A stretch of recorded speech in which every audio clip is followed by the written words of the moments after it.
કોડા માળના મેડીમાં live દર્શન તમને કરાવી. કોડાઈથી 2-3 કિલોમીટરના અંતરે આવેલું માળના મેડીમાં બહુ જ પરચા પૂરે છે.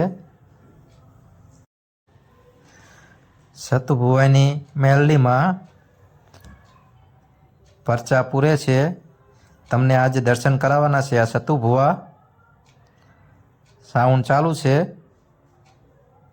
બરોબર. આ મેલડીમાંનું થાનક જો તમને લાઈવ દર્શન મેલડીમાં માળના મેલડીમાં કહેવાય છે. તમને દર્શન કરાયા.